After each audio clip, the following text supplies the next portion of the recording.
Bailes, soul, samba rock, hip hop e identidade em São Paulo.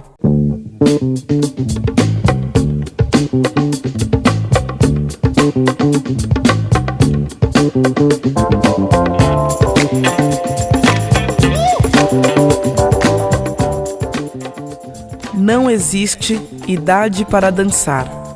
Na dança, o corpo é usado como forma de expressão. Em casa a gente sempre ouviu blues, jazz, soul, samba e original funk.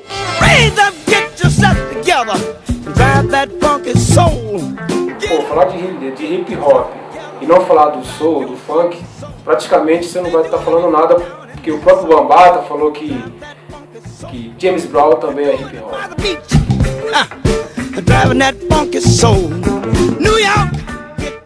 E nós fizemos de uma dança discriminada, uma dança de toda uma geração. Quando querem dançar, as pessoas podem ir a um baile. Mas além do desejo de dançar, o que mais pode fazer alguém sair de casa para ir a um baile? O que atrai as pessoas para um baile? Faz tempo que o baile é algo importante para a população negra. Em São Paulo, na década de 30, a Frente Negra já realizava suas festas com o grupo das Rosas Negras. Ao longo do tempo, vieram Aristocrata Clube, Clube 220, Coimbra e muitos outros. As festas eram um compromisso sério. E a negrada dançava mesmo, aquilo era... Eu ficava encantado. Mas por que, para a população negra, o baile é tão importante? Bom, esse é um baile de 1960, onde o DJ era o seu Oswaldo, o primeiro DJ negro do Brasil. Comecei a fazer festinha aqui no bairro, aniversário e casamento. Depois eu fui convidado para fazer um piquenique lá em Itapevi. Lá em Itapevi alguém veio falar comigo se eu não queria tocar no Clube 220. O Brasil tem negros, brancos, mulatos, índios e orientais. Somos uma sociedade multirracial. Mas até a década de 60, em muitos bailes, os negros não podiam entrar. Isso era festas feitas aqui no Martinelli, no Clube 220. Porque nessa época, vocês sabem, era negro de um lado e branco do outro, não tinha jeito, não dava para se misturar. Essa mistura veio acontecendo com o tempo, né? O presidente do clube era um português e ele disse para mim o seguinte, ele não gostava, ele perguntou para mim, pô, mas é baile de negrão? Eu falei, olha, porque a gente já sabia que ele não queria que fizesse. Eu falei, não é, a gente vai fazer uma festa aqui de aniversário, não sei o quê. Aí ele deixou a gente fazer. Quando ele viu aquele monte de negrão junto, ele ficou desesperado, falou que ia quebrar o salão. Eu falei, olha, vamos fazer o seguinte, deixa eu fazer a festa. Depois que eu fizer a festa, você vai me dizer o que é a minha festa. Aí nós fizemos, foi uma festa maravilhosa, com 800 pessoas. Ele tem 5 filhos hoje, todos formados, e ele é casado com uma negra, até hoje, com a mesma negra. Para muitos, o baile é mais que uma paixão, é um vício. Ir ao baile é uma questão de vida ou morte. O que atrai num baile? Na década de 70, a juventude negra se juntou em torno de um movimento musical e comportamental que reunia música e orgulho negro, o movimento soul. O soul era o estilo de música dos bairros pobres de Nova York, como Harlem e Brooklyn, mas que se popularizou. No Brasil, os movimentos mais significativos do soul aconteceram em São Paulo e no Rio de Janeiro. Eu sempre gostei de black music, de música negra. Então, assim, antes do soul eu curti o funk, que era uma coisa que ninguém curtia. Então, assim, era o Pedrão, um cara que tem Pedrão, que era o Pedrão da funk, a gente chamava. Ele tinha uma equipe chamada funk, a gente curtia Curtis Mayfield, curtia James Brown, curtia Sly Family Stone, que ninguém gostava de curtir muito. Era um negócio meio sofisticado. Não tinha-se aquela preocupação de dinheiro, né? E sim o fato de reunir a comunidade para ouvir o melhor da música, né? Que tocávamos funk, soul, rhythm and blues, MPB, né? De ótima qualidade, né? Soul a noite inteira. Não tinha samba rock, não tem mistura. Não. Era uma tendência, era o que a gente gostava, né? Era o que a gente gostava. E nós nos identificamos com aquilo, né? Nessa época, anos 70, os bailes viraram grandes empreendimentos. Em São Paulo, surgiram as grandes equipes reunidas na Company Soul. O William, na época, me procurou que ele queria montar a Company Soul com as equipes tal, e queria que eu participasse da Company Soul.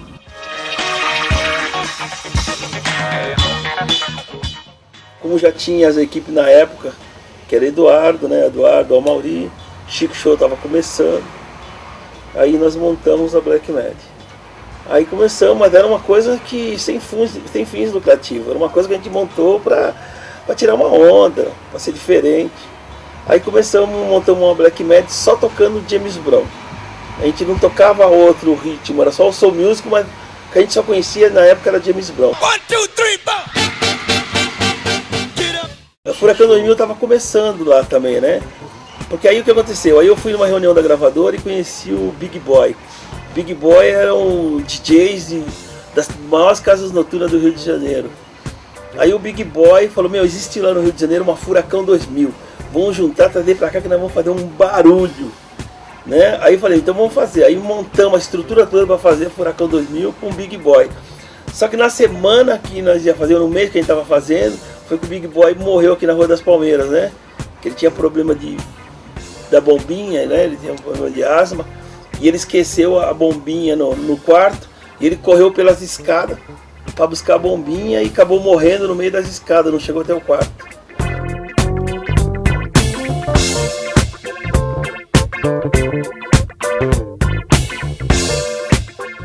Mas a Company Soul não foi unanimidade. A Company Soul poderia ter sido talvez mais organizada, se ela organizada fosse. Eu tenho uma opinião do término da Company Soul da seguinte maneira. A Company Soul era uma concorrência saudável, tipo Zona Norte e Zona Sul, por isso foi formada a Company Soul. Só que nós da Zona Sul, pelo menos na minha opinião, nós da Zona Sul, nós fazíamos festa mais por diversão, o contato com as pessoas, a amizade, e nós não via muito lucro. A questão da Company Soul, né, voltando atrás, houve esse racha, né? Porque alguns irmãos quiseram, né, ir um pouco mais além, né, com toda aquela visão de empresa e bem estruturada. Então, basicamente foi isso, né? A época do soul eu era muito novinho, então eu não ia nos bailes. Mas eu via as pessoas na rua andando de afro. Na escola que eu estudava, no Albino César, que eu fazia o colegial, tinha pintado na parede Black Power.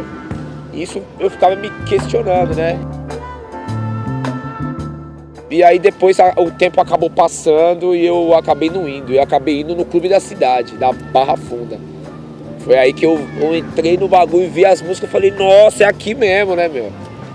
Foi aí que eu me identifiquei mesmo com a cultura negra, assim, de baile, assim. Falei, é isso que eu quero, eu sou isso aqui, eu quero estar aqui.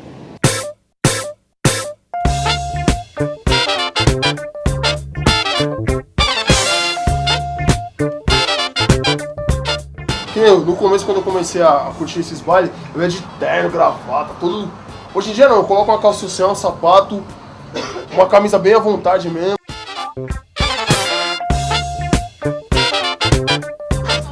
Acho que é R$10. Com o convite doce. Os bailes, eles são uma forma de aglutinação de fato. O que eu percebi no meu mestrado é que o baile não é só um local de lazer, pura e simplesmente. A pessoa, quando vai no baile, ele está indo lá porque ele está querendo, além do lazer, se identificar com as pessoas, ter um lugar onde ele se sinta bem. Ir ao baile exige um ritual de preparação.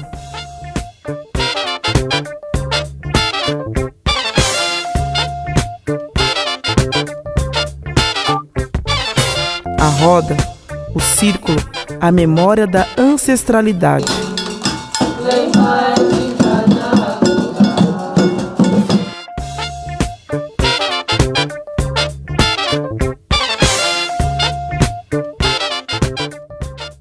Esta sociedade fez com que o negro fosse construindo seus nichos de lazer. E esses nichos de lazer, que era fundo de quintal, na própria casa, foi pro baile. Por exemplo, o Transa Negra a gente já conhece desde pequenininha, né? A gente já curte ele há um bom tempo. Tem o Galote, os Carlos, Musicalha, Chique Show. O meu aniversário é maio, Luiz Carlos. Maio, Antônio Carlos em junho, tudo geminiano. E meu primo é de setembro, mas fazia tudo, comemorava. Aí, em vez de falar, vou na casa do Luiz Carlos, falava, vou na casa dos Carlos. E ficou, e tinha festa sempre. Era obrigatório a pessoa vir totalmente social. Não podia calçar jeans, não podia tênis, boné, camiseta. Isso foi o maior diferencial da equipe dos Carlos, porque nós começamos com isso aí. Eu que não vivi a época dos anos 70, das baladas, assim, não vivi, né, mas acabei me identificando, porque minha mãe contava muitas histórias, que era muito legal. Adoro dançar. Aprendi a dançar com a porta do guarda-roupa, como todos nós. Acho que aprender um dia a dançar samba rock foi com a porta do guarda-roupa, concorda? Isso, e um dia dançando, com essa forcinha que eu tenho, a porta saiu na minha mão. Aí meu pai tinha acabado de comprar um guarda-roupa no Mapping, adivinha o que aconteceu comigo, né? Meu pai me colou, foi uma conversa homem a homem. O baile pode ser o campo de recuperação da autoestima. Aqui, há uma estética que não é valorizada na televisão e na maioria dos filmes brasileiros.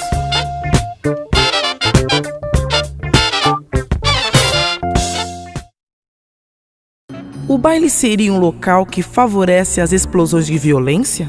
Pesquisas mostram que na sociedade as maiores vítimas da violência são os jovens negros. Em números, 70% dos jovens entre 15 e 18 anos assassinados são negros, segundo as estatísticas. É a lógica do extermínio. Como ser um sobrevivente? O inimigo é invisível.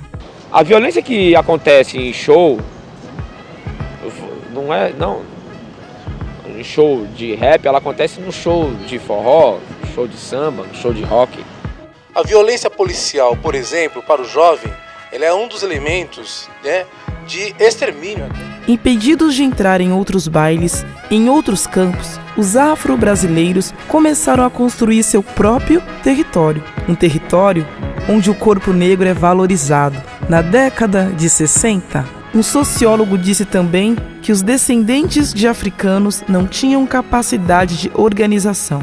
Talvez ele nunca tenha ido num baile desses. Em torno dos bailes, gira uma mão de obra muitas vezes marginalizada pela sociedade. Segundo as estatísticas, no Brasil, um trabalhador negro ganha em média 50% do que recebe um trabalhador branco, e a mulher negra recebe cerca de 40%. Onde vamos, morena? Onde vamos morar? No Clube do Balanço eu estou há 6 anos. O samba rock está como referência para mim há mais de 20 anos, 30 anos, vamos dizer. A gente pra viver bem mesmo tem que ser um pouco mais inteligente. Como já dizia minha velha avó, macaco velho não bota a mão na boca. Você vê, eu comecei cantando com 16, 17 anos, black music, música internacional. Lá no Palmeiras, que eu abria show de MC Coleici, de Curtis Blow quando veio no Brasil. E aí quando eu entrava no palco pra cantar, o povo vinha correndo, queria filmar, não sei o que, achando que eu era americana também. Os meus olhos coloridos fazem refletir. Eu nunca achei que eu fosse ser uma cantora profissional.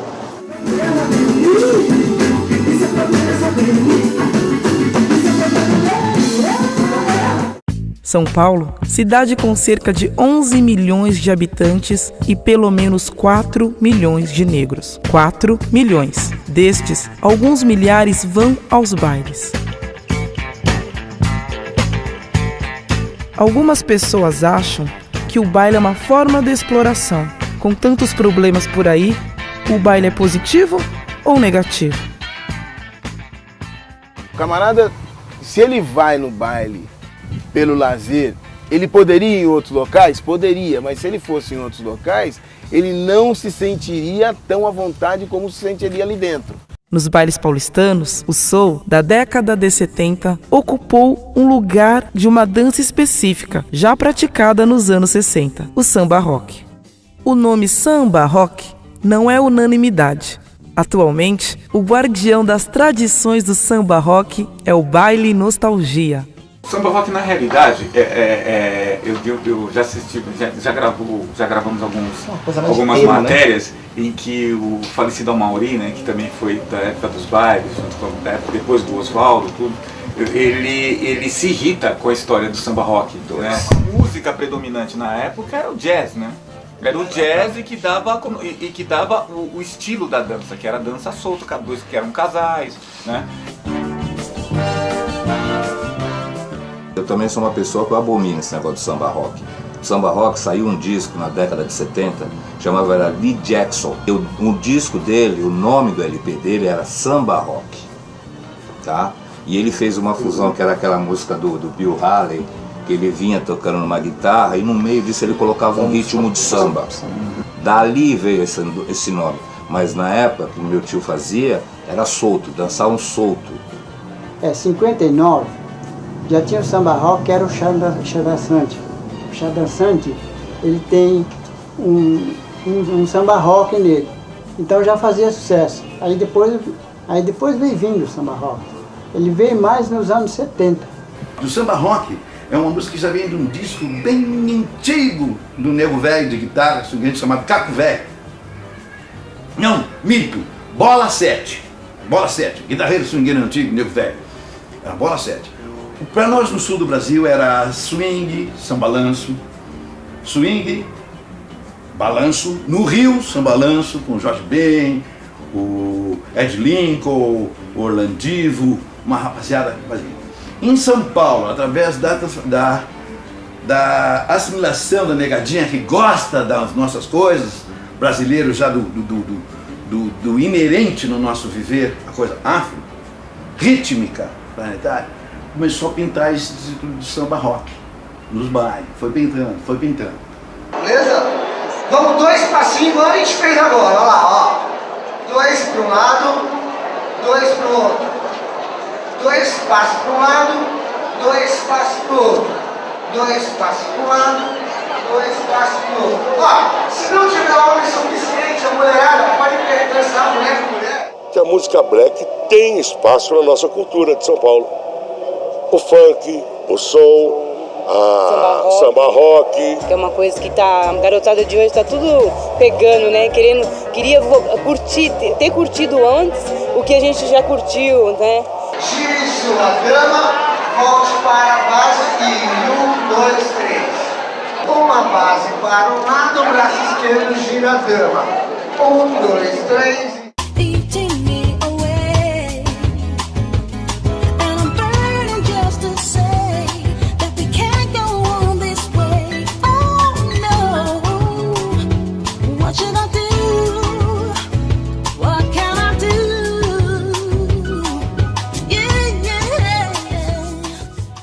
Na verdade, eu ia nos bailes dele. E era um negócio muito engraçado porque eu tinha aquele negócio do cabelo black, essas paradas. E eu chegava na porta do baile, no União da casa dele, nos lugares que fazia aqui. Cada um nessa região aqui, ele comandava, né, os bailes dele. E eu chegava nos bailes assim, o baile começava às 3 horas, quando era 3h10 eu tava na porta, parado. E aí, das 3h10 até as 4h30 eu ficava no ouvido dele, até dele, do porteiro que tivesse, até me liberar pra entrar. Era duro, não tinha dinheiro pra entrar. O baile ele era um apêndice do movimento negro. O movimento negro usava o baile no momento de lazer dos próprios militantes, que atraíam outras pessoas. Nos anos 70, o baile ganhou uma autonomia, ele virou um empreendimento próprio.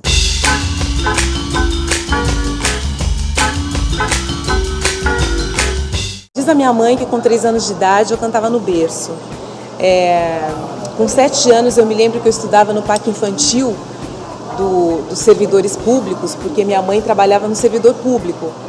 E, enfim, então eu tinha aquele calçãozinho vermelho, a camisetinha branca, tinha pé chato, usava bota, aquela loucura. E eu lembro que no pré, né, desse parque infantil, eu tinha uma professora que tocava sanfona. E até hoje, que é a tia Terezinha, assim, eu tenho a imagem dela, nunca mais eu encontrei, mas eu ficava fascinada por aquele instrumento tão complexo, né, que é o acordeon, e a maneira como ela tocava, e aí ela sempre me chamava para ser a oradora ou a cantora da turma. Então eu sempre... Hoje eu sou baixinha, mas eu era alta, né? Então era uma das últimas da fila e tal. E aí naquele momento que eu podia cantar com ela, eu senti um prazer muito grande.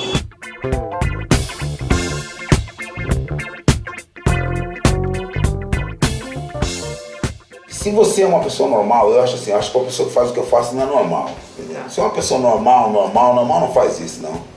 Entendeu? Vai trabalhar, vai ficar recebendo o seu por mês, não faz esse tipo de trabalho, é mais de louco. 20 anos atrás, para fazer uma festa, você precisava ter uma autorização da Polícia Federal. Parte aí de repressão, ditadura militar, o que eu mesmo fui abordado várias vezes, né? Que a coisa era cabelo black, né? Aí aquela abordagem era assim, mas o cabelo já era rebelde, o cabelo dizia que estava guardado droga, ou aquele pente, aquele garfo, né? Eu tive um primo, ele já é falecido, então a gente pegava o guarda-chuva, aqueles aros de guarda-chuva, pegava um pedaço de madeira e fazia o pente afro. É muito difícil algum salão que eu não fiz baile. Aí tem que falar o contrário, né? Nós temos que inverter. E eu só não entrei, na época do auge, no Paulistano, na Augusta. Todos os outros clubes eu fiz baile. E eu só não entrei lá porque houve uma barreira muito grande, embora eu tenha uma formação jurídica, tudo, acadêmica, e eu não consegui, porque eles puseram um empecilho que só alugaria para sócio. Mas isso aí, na entrelinha, você entende que é porque era um baile dirigido para a comunidade negra. Baixada a poeira do entusiasmo e da moda na década de 80, as equipes de soul foram para a periferia e lá começou a nascer outro movimento. São Paulo não tinha os próprios artistas, né? E a gente acabou, como nós tínhamos a equipe, que era a Zimbábue, a gente virou a equipe um selo. E só que aí a gente começou a gravar samba também, e aí gravava o rap, enfim, a música negra. Eu realmente tenho o funk comigo, eu tenho a MPB, eu tenho a bossa nova comigo, que eu considero black também da mesma maneira. Eu realmente fiz parte desse movimento hip hop, aprendi muito com o Taí de DJ1. O hip hop ele teve 3 fases, eu acredito. Quando apareceu nos anos 80, e no final dos anos 80, eu acho que o Taí de DJ1 e toda a galera que fez parte da geração pioneira, Pepe, Altinho, Frank, Black Júnior. Teve depois o que eu chamo do momento da reflexão, que foi o surgimento do Racionais. Foi muito importante para a autoestima, a busca. Depois eu acho que o hip hop ele se tornou a mesmice, ficou muita gente igual. Muito que se está batendo no mercado ficou muito igual. O terceiro momento eu acredito que na verdade é uma reprodução do que aconteceu entre o final dos anos 80 e dos anos 90, que foi o surgimento do Motirô.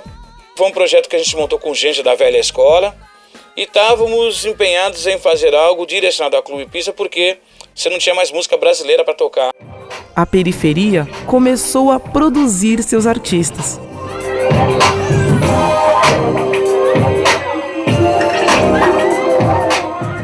O rap é a voz daqueles que não têm voz, né, meu? O rap é a esperança daqueles que não têm esperança.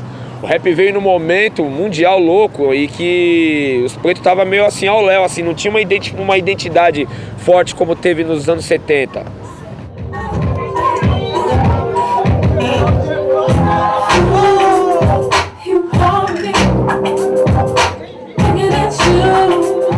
E quando eu consegui começar a fazer essas festinhas e ter esse dia de discoteca diferente, as pessoas começaram tipo, vamos fazer o aniversário lá da minha irmã, vocês não querem ir lá tocar no lugar? Não, o pessoal vai lá, o Humberto vai lá e tal. Aí colocava a música, aí que tinha um disco do Malcolm McLaren Nacional, que era um cabo cor-de-rosa, colocava. Todo mundo parava, umas 50 pessoas, 60. Não era baile grande, era festinha. Aí escutava a música, o cara catava o microfone. Agora o Humberto vai fazer igual o cara faz aqui no disco. Aí parava todo mundo. E aí ia lá, catava o disco, o fone. E eu não sabia o que eram os discos de scratch, aqueles efeitos que a gente ouve, fresh. A gente não tinha. Então eu catava um disco qualquer, e parava assim, e todo mundo, era muito louco, cara. De certa forma, a organização que se vê no hip hop de hoje é fruto da trajetória das equipes que construíram um campo lucrativo naquele local que lhes foi deixado, à margem. Na época a gente via nos trens, 1 hora de viagem, batendo no vagão, a gente fazia o embromation. Eu quero Rick, Gente, John, Brain, Fernando, Long, Ned, Chris, imitando o Grandmaster Flash, as coisas que existiam na época, a gente fazia o embromation e inventava o inglês falso pra fazer as músicas, eu e meus amigos assim.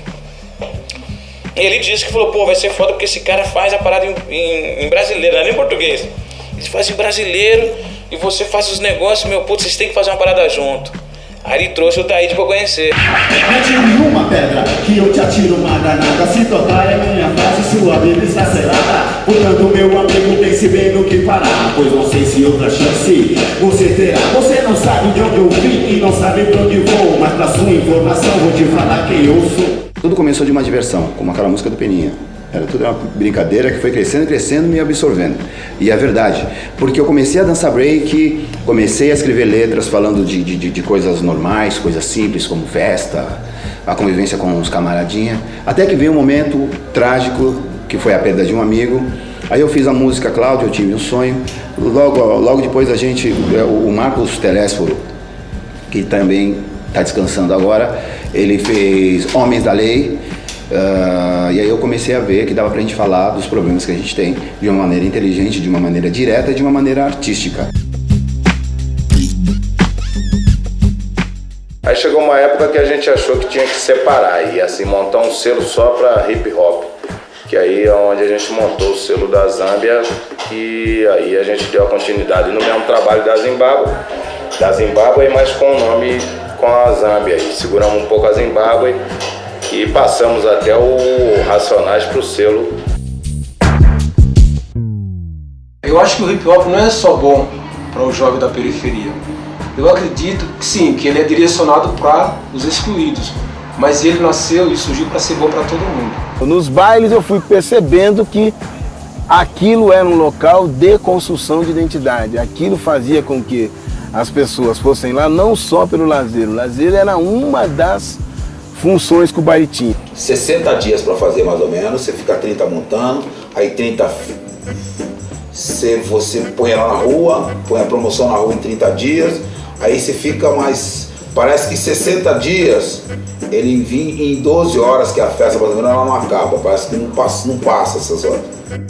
A lembrança que eu tenho, que acho que moveu tudo, é que quando eu tinha por volta de uns 13, 14 anos, então saía com minha irmã, né? Então meu pai não deixava ela sair para o baile, então ela falava que ia na casa das colegas e me levava junto e me levava para o baile.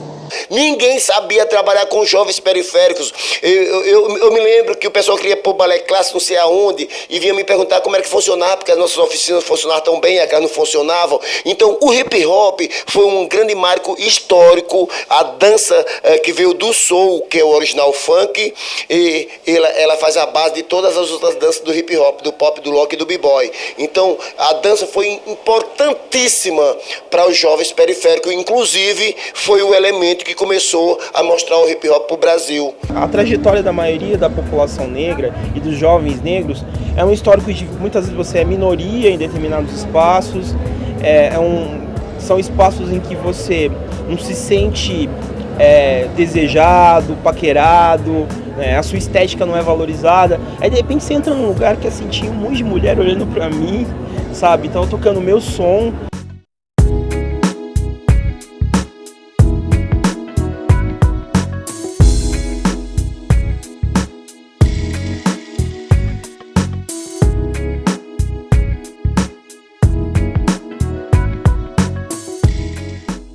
E começou aqueles bailes em vila, e o movimento veio crescendo novamente com esse pessoal sem informação nenhuma, que só tinha o único objetivo deles era dançar.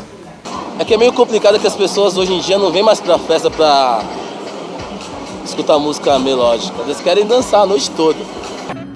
O desemprego, por um lado, e o apelo ao consumo, por outro, empurravam os jovens para soluções aparentemente mais fáceis. O inimigo invisível tem poderosas armas de sedução. Dinheiro fácil, drogas, armas, status, essas coisas ficam mais poderosas, ainda se faltam valores e autoestima. Aí a gente encostou o carro na escola, saiu um monte de tiro, todo mundo pulando o muro assim, ó, louco, meu. Todo mundo pulando o muro e saindo correndo e... Aí a gente chegou no salão, tinha dois caras mortos. Um morreu assim, com o olho aberto assim, ó, assustado, que acho que ele não esperava, né? E era uma época que foi complicado, entre 83 assim, 85, teve muito, 82, 85, pés de pato, muito extermínio, né, muito... E a saída dos bares era complicado, porque tinha mesmo, e também tinha um lado meio violento nos bares, né? Muitas vezes é falha da segurança, é falha da própria produção de quem está fazendo o evento, em deixar as pessoas entrarem armadas, em ter pouco pessoal que faz a segurança. As pessoas andam muito com ódio também umas das outras, o consumo de álcool faz as pessoas também extravasar demais. É uma série de fatores, é um contexto, entendeu? Não é... E aí o que acontece? É rotulado que o rap atrai a violência. Por causa das letras, que são reais, que falam disso também. E por perseguição também, né, meu? Por preconceito.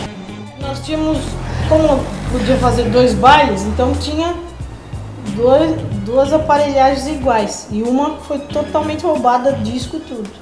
Aí os como é que esse negócio da gente ter sido muito...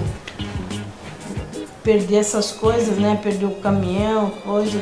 Isso chateou muita gente, vai deixando a gente meio arrasada. Eu acho que toda a vergonha que eu passei numa noite foi definitiva para que eu seguisse um outro caminho. A minha mãe tinha um revólver de brinquedo, 38. Naquela época, os revólveres de brinquedo eram muito parecidos com o de verdade.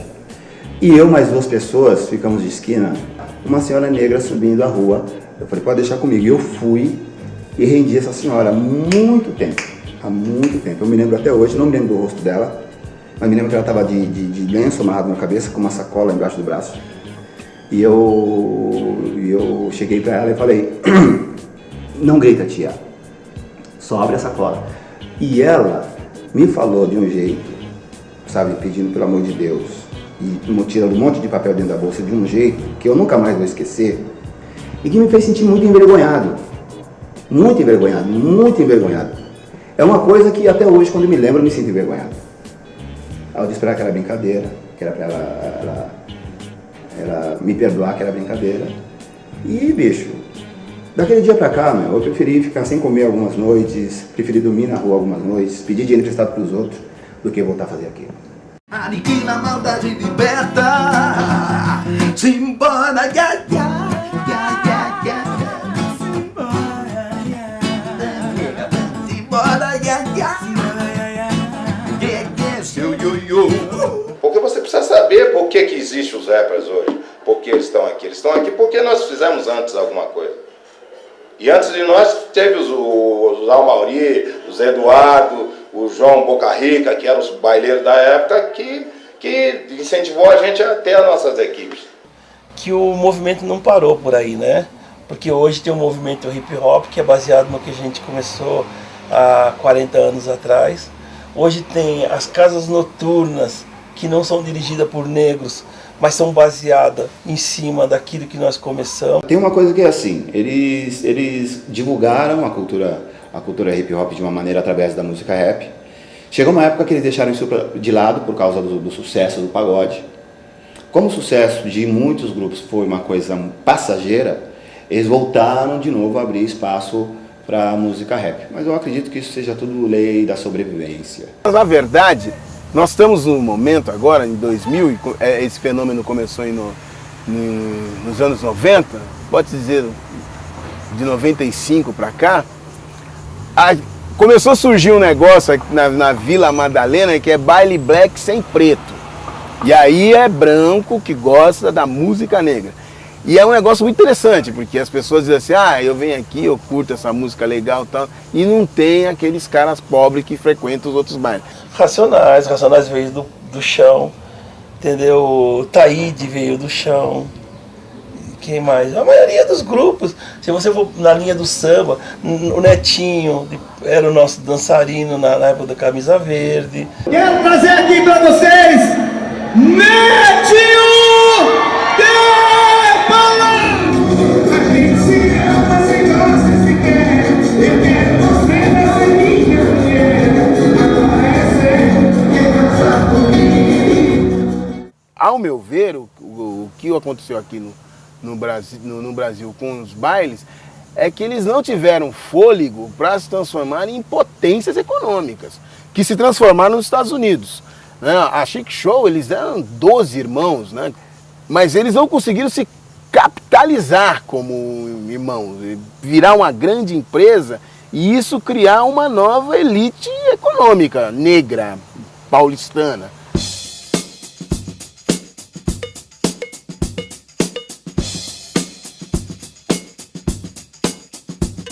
A Chic Show se tornou uma rede de baile, vamos falar da época de São Paulo Chic. Olha, só tem São Paulo Chic de sexta e domingo. Vamos fazer domingo no Asa Branca, com o Palmeiras estourado. Foi o Asa Branca estourado 5 anos. Uma época, uma fase muito grande, que fazia filas e filas para comprar ingresso 2 horas da tarde. Os 2 LP Chic Show foram os melhores recordes de venda para a Sony e para a CBS. O Som das Ruas foi o primeiro colocado que foi assim uma semana levar os guri, os metralha na Xuxa, Cristiano e Adriano. Que foi assim, a gente chegava no Rio de Janeiro, escoltado, chegava dentro do avião, os caras falavam assim, quem é os metralha? A Polícia Federal atrás de nós, quem é os metralha? Nós somos 2 guri de menor, com algum problema? Não, é que o aeroporto tá cheio. Vocês vão ter que sair aqui com um ônibus, um carro fretado aqui de cima. Que nem papamóvel. Deixa os moleques subir. Pega as coisas, nós vamos pegar as malas e tal. Tudo certo? Então nós saímos com um carro ali e os caras gritando na Copacabana, ô, os metralhas, até o Jardim Botânico. Quando nós chegamos no Jardim Botânico, na gravação da Globo, na Xuxa, foi a repercussão de sucesso. Chic Show é Chic Show, não tem jeito. Eles poderiam brigar, podem brigar, cada um tem um pensamento, a qualidade da Chic Show era acima da média. Muito bom pra nós, foi. Mas só que se a gente não tivesse essa rachadura de poder, eles seriam hoje um patamar mundial.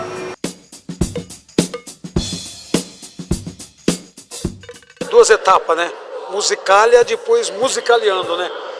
Na qual as duas eu fiz parte. Então, o Musicalia eu fiquei durante 14 anos. E Musicaliando já estou aí há 10. Quando você canta, na verdade, assim, você acaba... Acabou. Convence sem esforço. É porque é a verdade. Todo mundo é humano, o coração está batendo no peito de todo mundo. Estamos passando por um momento rigoroso, mas nós temos a capacidade de desenvolver essa MPB, que é a música planetária, para mim, brasileira, com uma força incrível, porque o mundo está esperando mesmo. Eu acho que você tem que fazer o rap com sinceridade. Seja ele romântico, falando de mulher, falando de violência, falando de paz. Tem que ser sincero. Mas quando eu percebi que eu podia viver de hip hop, eu já estava vivendo de hip hop. Então não parei para pensar nisso. Eu só parei para tentar desenvolver o hip hop da melhor maneira possível. A black music é tão forte lá fora que domina uma fatia muito grande do mercado. E aqui no Brasil, se não tem donos de gravadora, ou produtores ou investidores que não pegam os melhores cantores, porque tem muito cantor bom, negro aqui no Brasil, se eles não fazem isso, vai ver que eles têm medo de que o mercado fique muito forte e a negada tome conta de uma certa forma. Eu acho que é isso. Não tem outra resposta. Se nós somos 60%, da população, por que nosso presidente não é negro? Por que os nossos governadores não são negros? Nós não fazemos políticos negros. Nós não temos essa consciência, nós não temos cultura. Se a gente não faz isso, a gente também não faz artista. Entendeu? Eu quero deixar essa mensagem para quem é de periferia e para quem não é de periferia. Porque às vezes você vem com um discurso e eu acho que você exclui algumas pessoas, né, que fazem parte dessa realidade também. Mas eu acho que vale a pena acreditar, vale a pena tentar ser o mais honesta possível, mais honesta e honesto possível com você e com as pessoas. E também acho que não vale a pena forçar a barra e nem vestir saia justa. Acho que para as mulheres negras que querem seguir a carreira musical, sigam, mas sigam desde que vocês façam isso de uma maneira verdadeira. E acho também que para as meninas negras, que vocês tenham também outros sonhos de serem apresentadoras, de serem jornalistas, de serem médicas, de serem advogadas, de serem dentistas. Sobreviver com pouco, criar sem ter condições e a partir deste quase nada, fazer arte com honestidade é escolher um caminho, o caminho da vida. Acreditar que se pode ir além, acreditar que podemos ser mais do que querem que sejamos, acreditar num sonho bom e tentar realizá-lo é fazer da vida algo digno. Os inimigos invisíveis não são tão invisíveis assim. Pobreza, marginalização, discriminação racial, classes socio-raciais muito bem articuladas e seguras de seus privilégios. O Brasil tem negros, brancos, mulatos, índios e orientais. E todos sonham com um futuro sem injustiças, com um futuro de felicidade. Se eu te amo,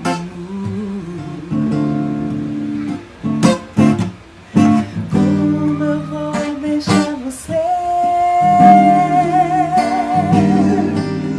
Se eu te amo,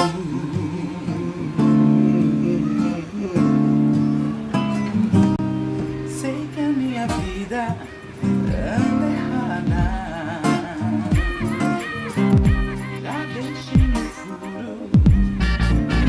Que saudade do meu tempo de criança, quando eu ainda era pura esperança. Eu via minha mãe voltando